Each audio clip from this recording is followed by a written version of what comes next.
तो आज हम जिस कहानी की बात करने वाले हैं वो सिर्फ एक बच्चे के नामकरण की नहीं है, बल्कि एक पूरे साम्राज्य के भविष्य की है। एक ऐसा राज जो एक बेरहम राजा के अंत की वजह बनने वाला था।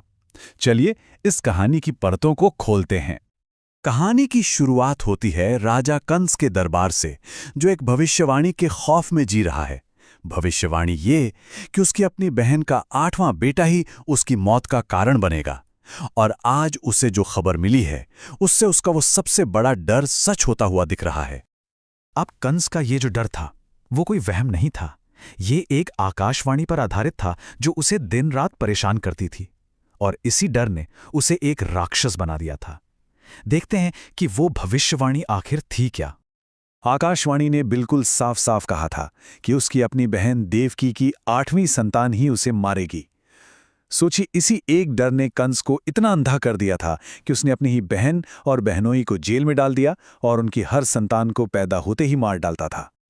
उसके जासूसों ने उसे गोकुल गांव से कुछ परेशान करने वाली खबरें दी। पहली, वहां गांव के मुखिया नंद के बेटे के लिए एक नामकरण संस्कार हुआ, लेकिन पूरी तरह से छिपकर। दूसरी, अफवाहें थीं कि उस बच्चे में कोई दिव्य शक्ति है। और सबसे ज्यादा शक की बात थी उस समारोह का समय, जो देवकी के 8वीं संतान के जन्म से बिल्कुल मेल खाता था। तो चलिए अब कंस के उस अंधेरे दरबार से निकलकर सीधे गोकुल की उस घटना की ओर चलते हैं जिसने इस पूरे हंगामे को जन्म दिया था। लेकिन यहां एक बहुत बड़ा सवाल उठता है। नामकरण संस्कार तो एक खुशी का मौका होता है जिसे सब मिलकर धूमधाम से मनाते हैं, तो फिर इसे एक छिपी हुई गौशाला में दुनिया की नजरों से दूर क्यों किया जा रहा था? इसका जवाब सिर्फ एक ही था, सुरक्षा।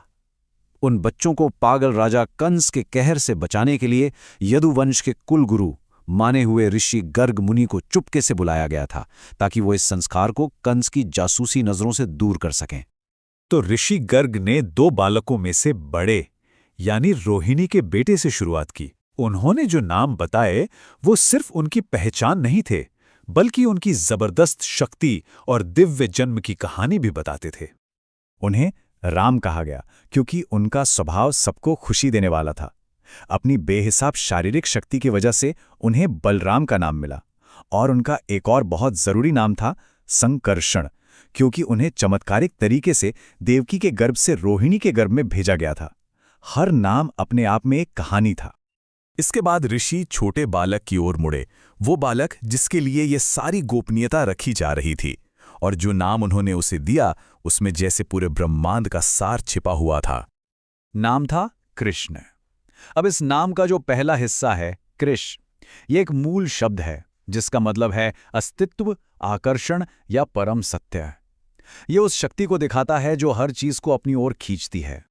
और नाम का दूसरा हिस्सा है ड़, जो परमानंद और मोक्ष का प्रतीक है, मतलब आध्यात्मिक आजादी की वो सबसे ऊंची स्टेज जिसे हर कोई पाना चाहता है।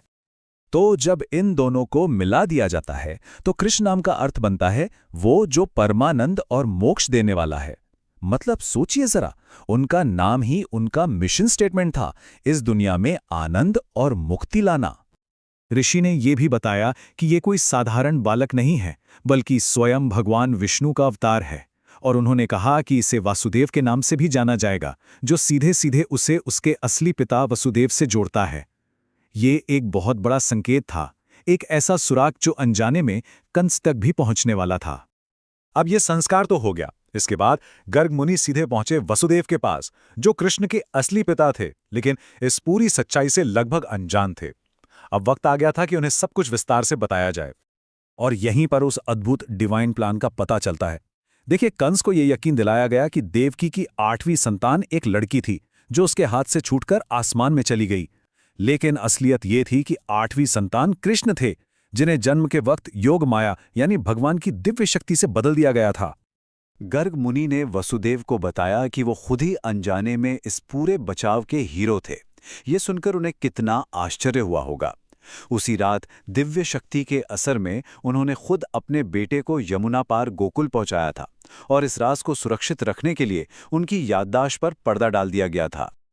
चलिए आप वापस कंस के दरबार में चलते हैं, जहां राजा अपने जासूसों से मिली जानकारी के टुकड़ों को एक-एक कर जोड़ रहा था और एक भयानक तस्वीर सामने आ रही थी। कंस का दिमाग अब बहुत तेजी से चल रहा था।